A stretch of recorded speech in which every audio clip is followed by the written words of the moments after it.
So till now we have done with psychology discipline, now sociology, social psychology.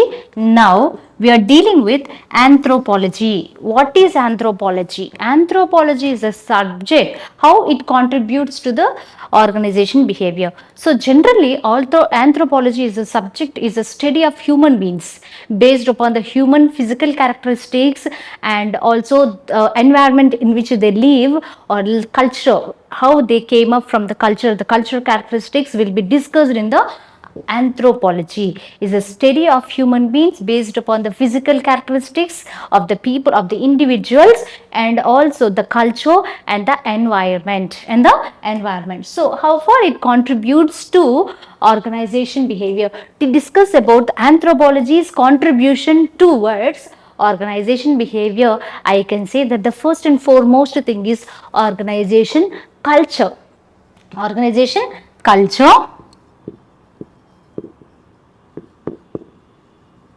What is that? First one is organization culture, and I also said that it deals with physical characteristic, culture, environment in which the people live within. So the second one is organization environment.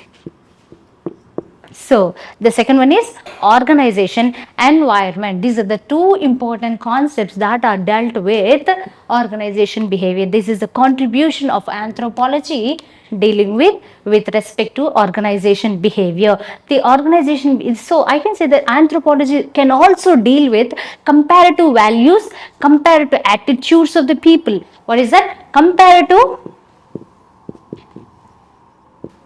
values and comparative attitudes.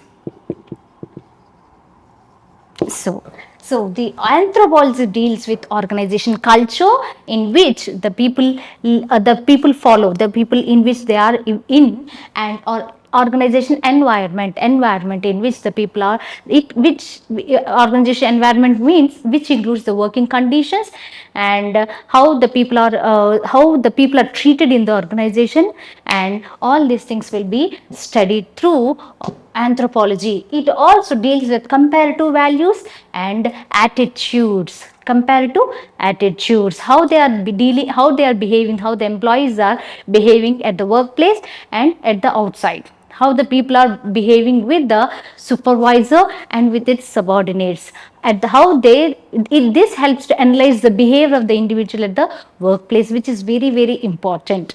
Okay, for retaining the employee, this is one of the important strategy. I already said what is retention. Retention is nothing but the art of keeping the employee for a longer period of time within the same organization is called as retention, because these days employee attrition is very high. Attrition means, which is quite opposite to the retention. Attrition is nothing but, it is nothing but leaving the organization is called attrition. Attrition means, I can say, people will be, most of the talented people may not stay at one place. They'll go for job hopping. What is that? Job hopping. Generally at childhood we used to have a game called hopping. Hopping means going from one place to another place with one leg, right? So in the simpler way, job hopping is nothing but going from one job to another job, because they are talented, they can't stay with one place, because until and unless they feel satisfied, comfortable at one place, at the job which they are doing, they'll be changing their jobs. So that is very high in today's environment, because world is full of opportunities. So this can also be identified through anthropology. Why? How the attitude of the people. This condition is you can oftenly see in BPOs and call centers. They often escape from the work, or else I can say that absconding. Job absconding is more. They'll be leaving the organization without any unintimated leaving the organization. Okay, so what they'll be doing, they will be leaving the organization without any proper or formal resignation or else formal intimation. That is called as I can say the job hopping, which is very high. Why it is very important, this concept, why I am stressing so, because in this today's world of IT, or else I can say industrial revolution, retaining the talented employee is very important to reduce the CTC, cost to company. cost to company. It is cost is nothing but the total cost that is incurred in recruitment, selection, placement, and also providing all the environment, okay, training, all these things for providing for individual will be having some cost. The cost that is incurred in providing all these facilities to the individual, that is what cost to the company.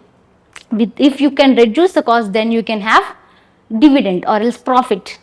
So this can be done by analyzing the attitudes of the people, by analyzing the attitudes of the people, by retaining the employees. If you can analyze the attitude, necessary actions, and can retain the employee, so talented employee, because if an employee is having 10 years of experience, if he goes, you have to recruit another person with the same talent, with the same talent is really harder to find. If you find that person, it is very harder for the person to adjust to the existing environment, to understand the environment. It again takes some time. So never leave a talented employee. Talent acquisition, talent retention is very important in today's world. So further, anthropology is, the contribution of anthropology is very high. And coming to the next most important is political sciences.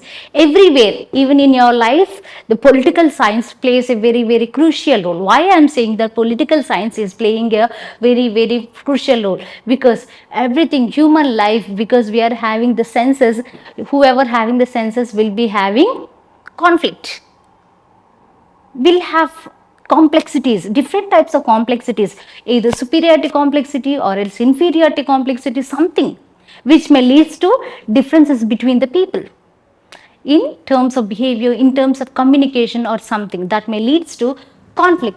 So this helps to understand how a conflict will be erased. Why conflicts arise? What are the reasons behind the conflict at the organization level? Because we only deal with the organization behavior. So at the organization level, why do conflicts arise? And the next is inter-organizational conflicts. If you're having a contract with other organization, inter and intra-organizational conflicts.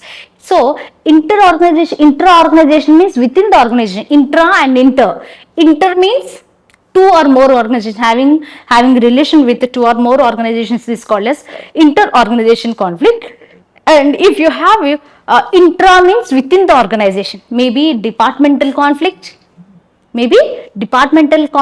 or else it may be within the department, maybe because of grade conflict between the superior and the subordinate, between peer to peer means within two co-employees, employer-employee conflict, employer-employer conflict, or between the employer and employee conflict can come anywhere, from anywhere. So these intra-organizational conflict, that means within the organization, conflict within the organization, can be analyzed using political sciences discipline.